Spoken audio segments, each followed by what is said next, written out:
ಸಲಾತ್ರಿ ಫೌಂಡೇಶನ್ಗೆ pass ಆಗಿರೋ ಜಿಯೋ ರದ್ದಾಗಬೇಕು.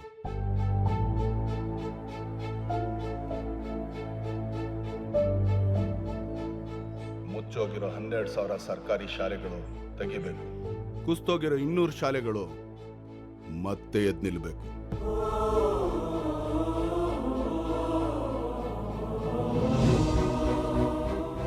ಎರಡು 2020ನೇ analysis ಪ್ರಕಾರ ಒಬ್ಬ ಸಾಧಾರಣ ಗುಮಾಸ್ತ ತನಗೆ ಬರೋ ಸಂಬಳದಲ್ಲಿ 40% ಮಕ್ಕಳ ಎಜುಕೇಷನ್ಗೆ ಖರ್ಚು ಮಾಡಿ ಸಾಲ್ಗಾರ ಆಗ್ಬಿಟ್ಟಿದ್ದಾನೆ. ಇದ್ರ ಕಾರಣ ಏನು ಗೊತ್ತಾ ಮೇಡಮ್? ಮಕ್ಕಳು ಬಸ್ ಹತ್ತಿದ್ರೆ ರೆಂಟು, ಕ್ಲಾಸಲ್ಲಿ ಕುಂತ್ರೂ ರೆಂಟು, ಗ್ರೌಂಡಲ್ಲಿ ಆಡಿದ್ರೂ ರೆಂಟು, ಕ್ಯಾಂಟೀನಲ್ಲಿ ತಿಂದ್ರೂ ರೆಂಟು, ಕೊನೆಗೆ ಆನ್ಲೈನ್ಗೂ ರೆಂಟು.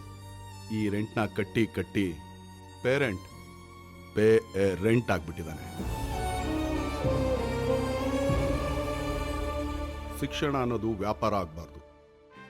ಗೌರ್ಮೆಂಟ್ ಸ್ಕೂಲ್ ಆದರೂ ಪ್ರೈವೇಟ್ ಸ್ಕೂಲ್ ಆದರೂ ಪ್ರತಿಯೊಬ್ಬ ಸ್ಟೂಡೆಂಟ್ಗೂ ಉಚಿತ ಹಾಗೂ ಸಮಾನ ಶಿಕ್ಷಣ ಸಿಗಬೇಕು.